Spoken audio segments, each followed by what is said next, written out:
Hello everyone, myself Digant Kumar Tiwari from the civil centre. तो कैसे हैं आप लोग?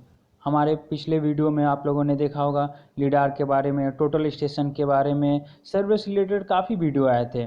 आप लोग के कमेंट आए और आप लोग चाहते थे कि डीजीपीएस पे भी वीडियो बनाए। तो आइए देखते हैं some theoretical concept about the DGPS. इसमें डिटेल में हम लोग इसके वर्किंग प्रिंसिपल से लेके इसके एडवांटेज डिसएडवांटेज के बारे में जानेंगे। तो चलिए शुरू करते हैं। डीजीपीएस यानी डिफरेंशियल ग्लोबल पोजिशनिंग सिस्टम। ये एक ऐसा इंस्ट्रूमेंट है जो सर्वे के लिए हम लोग यूज करते हैं। सर्वे के लिए और भी इंस्ट्रूमेंट है, जैसे मैं आप लोग सब लोग जानते हैं total station, theodolite, auto level. ठीक उसी जैसे उन सब से थोड़ा अलग है, डिफरेंट है, मगर ये भी सर्वे में यूज आता है डीजीपीएस। जैसा कि नाम में ही लिखा गया है डीजीपीएस, जीपीएस। ये भी एक जीपीएस का एक अपग्रेडेड पार्ट है। तो हम लोग आगे बढ़ने से पहले हम लोग जीपीएस के बारे में समझेंगे। उसके बाद हम लोग डीजीपीएस के क्या हिस्ट्री है, क्या उसका लिमिटेशन है, और उसके बारे में एडवांटेज क्या है, उसमें क्या एरर आता है, ये सारा चीज़ जानेंगे। मगर उन सब से पहले हम लोग जीपीएस के बारे में जानते हैं, ताकि हम लोग ईजी रहेगा, easy to understand about the DGPS.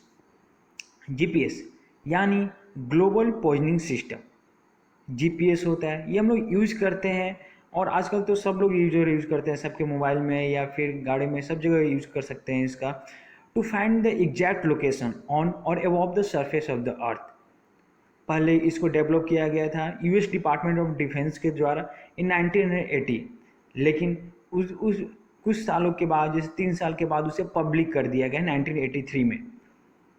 जो जीपीएस सेटेलाइट है वो अर्थ का एक दिन में ट्वाइस टाइम्स वो सर्किल करता है। उसके बाद वो जो सिग्नल होता है, वो इंफॉर्मेशन होता है, वो ट्रांसमिट करता है अर्थ में। अर्थ के बाद जो जीपीएस रिसीवर होता है वो इंफॉर्मेशन को लेता है और उसके बाद फाइंड करता है यूजर का एग्जैक्ट लोकेशन कहाँ है।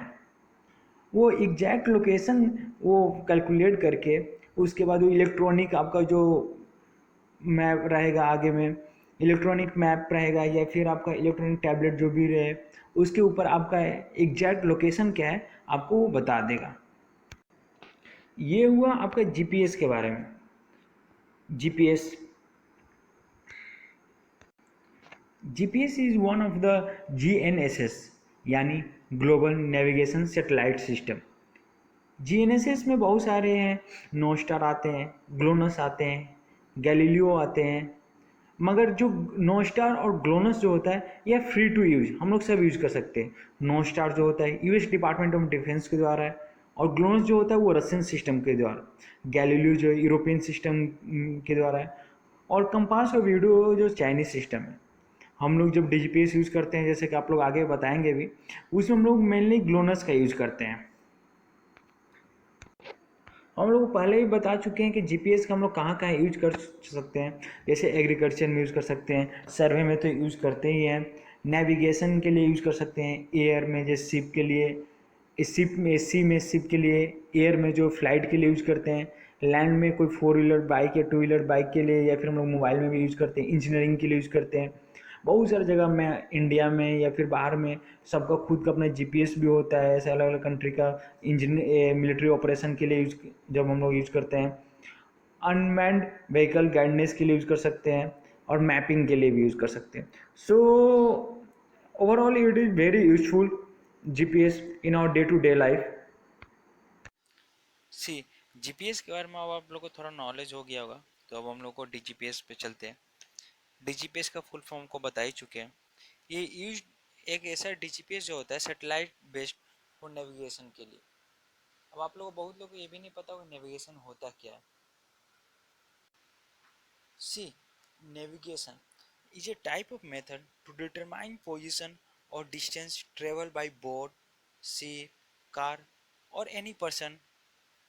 This is it is called a navigation. So basically three type of navigation is there. First celestial, GPS, and the last map and compass. So to DGPS basically improve the GPS position and speed measurement.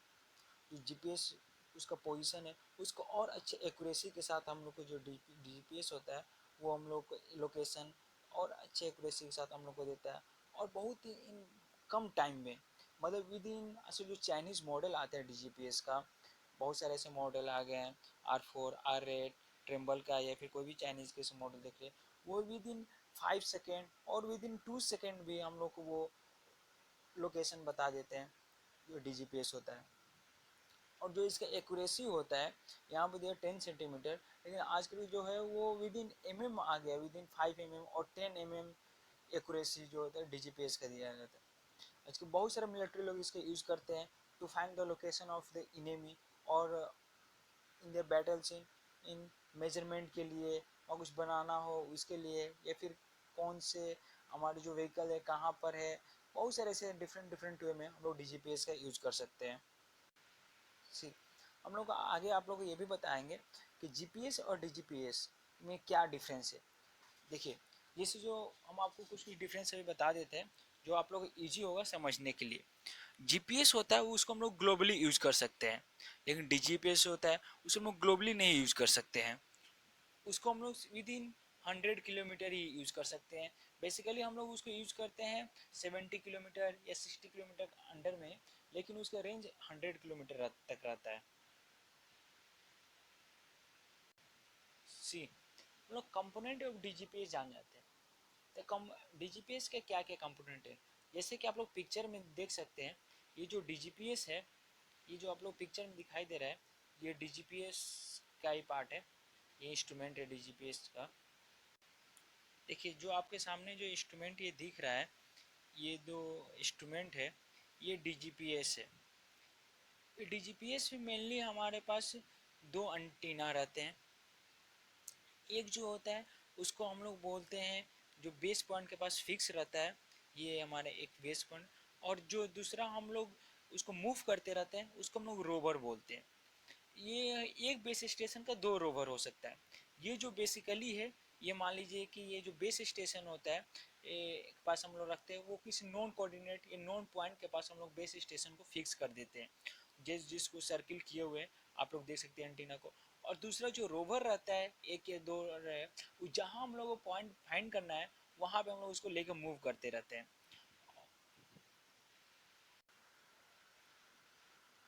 और जो आप लोग ये देख रहे हैं, ये इसके साथ जो अटैच है, ये जो होता है कंट्रोलर होता है, ये इसके साथ ब्लूटूथ के थ्रू या फिर नेट के थ्रू ये कनेक्ट होता है और अटैच होता है, जिससे हम लोग काम करते हैं। इसमें से कोई फिक्स नहीं होता है कि जो आप लोग ऊपर में देख रहे हैं ये, और ये जो कोई फिक्स नहीं होता है कि ये बेस हुआ ये रोवर। हम लोग किसी को भी उस सेटिंग में रहते, सेटिंग में करके या तो इसको बेस मान सकते हैं या तो इसको रोवर मान सकते हैं। अंटीना जो है, अंटीना में हम किसी को बेस और रोवर मान सकते हैं। ये एक देख रहे हैं जो यहाँ पर टारगेट है, ये बाइक, ये जो रॉड है, रॉड के साथ जो अटैच है, इसके साथ अटैच करके हम लोग खड़ा कर सकते हैं। या फिर जो यहाँ पे ये बाईपोड के साथ भी या फिर ट्राईपोड के ऊपर भी हम लोग इसे एंटीना को इसे स्टैंड में खड़ा करके और हम लोग फिर इसका यूज़ कर सकते हैं। सी, जो DGPS होता है, DGPS के अंदर जो बेस और रेवर का जो डिस्टेंस होता है, वो बहुत एक्यूरेसी के ऊपर डिपेंड करता है।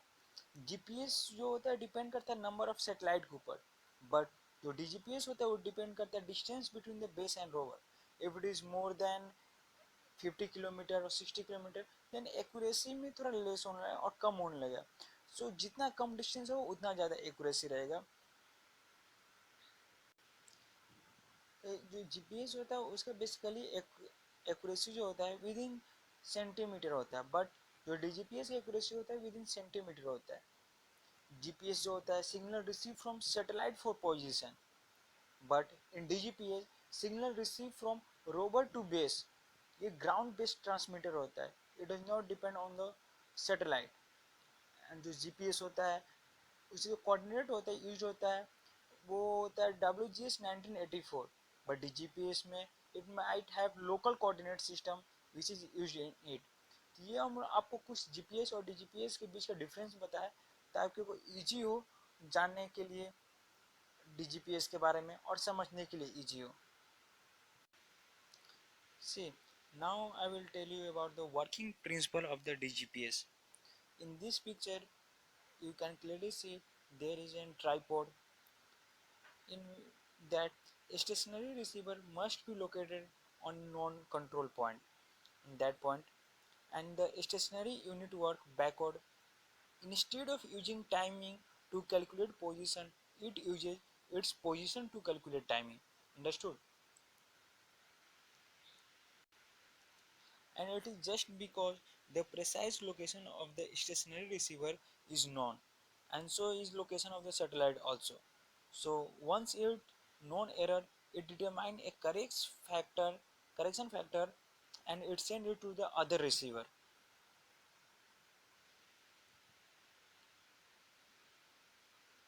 Like that you can see in this picture, it can send to the other receiver, and then message sent to the rover with correction factor of the all the satellite, and more reference station become available.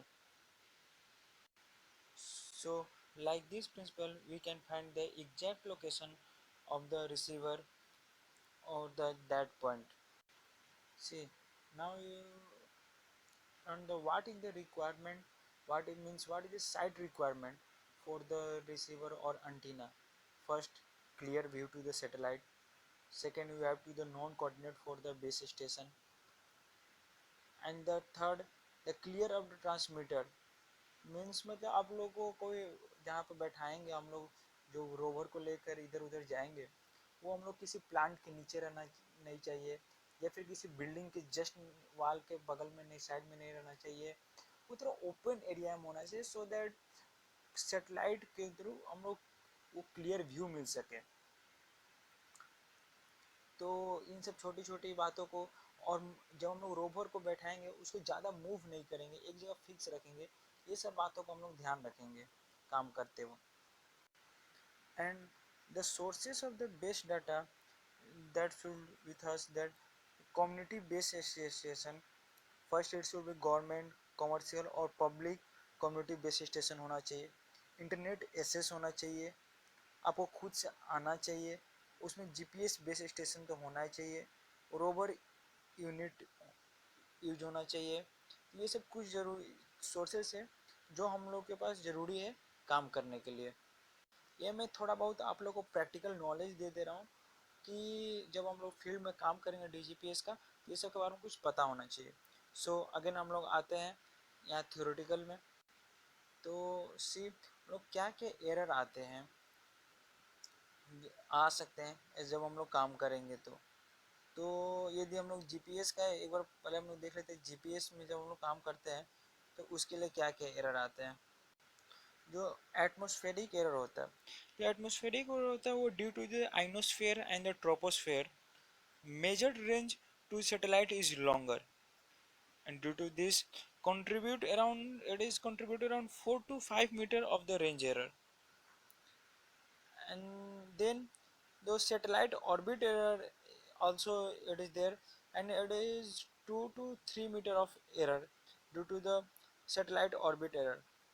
And the next error is atmospheric error. I already tell about the atmospheric error. And the next error is multipath error. So what is multipath error? See, GPS computes position by measuring range to satellite. See, in this picture you can also see this. So receiving a signal reflected of anything will result in an incorrect range. This result in an incorrect position. So it give a type of error. See, and also there is any type of noise, it can also affect it.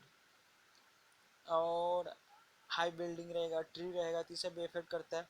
But जो error remove by the DGPS होता है, signal noise जो होता है वो पूरी तरह से रिमूव कर देता है। क्लॉक ड्रिफ्ट होता है, मल्टीपाथ एरर होता है, वो भी रिमूव कर सकता है डीजीपीएस।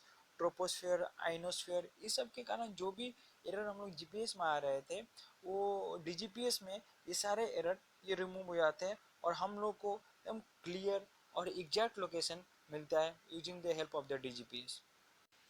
सी, जैसे कि एडवांटेज हम आपको पहले ही कुछ ना कुछ बताते हुए आ रहे हैं। जिसको डीजीपीएस जो होता है एक परफेक्ट लोकेशन हम लोग को देता है। अर्थ पे आप कहीं भी हो या फिर किसी भी पॉइंट का आपको लोकेशन जानना है, using the help of the DGPS we can know it. और ये जो टाइम टेकन लेता है बहुत विद इन मिनट नहीं विद इन सेकेंड आप बोल सकते हैं, ये आपको एक्यूरेट डाटा प्रोवाइड कर देता है। जीपीएस अपने आप में एक्यूरेट है, मगर डीजीपीएस है जैसे कि हम लोग जानते हैं उसका अपग्रेड पार्ट है, तो उससे और इवन बेटर एक्यूरेसी हम लोग को देता है। और इसके लिमिटेशन क्या क्या है? जो कवरेज एरिया है ये लिमिटेड है, जैसे कि हम बताए थे कि वो उसका 100 किलोमीटर विद इन 100 किलोमीटर होना चाहिए, और जितना एरिया कम होगा और बेस और रोवर का बीच का जितना ही डिस्टेंस कम होगा, यदि आपका डिस्टेंस जो हो गया विद इन 50 किलोमीटर, तो और ज़्यादा एक्यूरेसी देगा। सो एक्यूरेसी वो डिग्रेड हो जाता है has the separation between the base and rover, जैसे जैसे इंक्रीज होगा वैसे वैसे एक्यूरेसी भी आपका डिक्रीज होगा। देखिए जीपीएस हम आपको बता चुके हैं कहाँ कहाँ में यूज होता है, जैसे वो जीपीएस मैप में हो जाता है, स्मार्टफोन में जो होता है, वैसे डीजीपीएस जो होता है एयर नेविगेशन के लिए यूज होता है, वेदर फोरकास्टिंग के लिए यूज होता है, ट्रेन कंट्रोल के लिए भी यूज होता है, मैरीन एंड शिप नेविगेशन के लिए भी यूज होता है।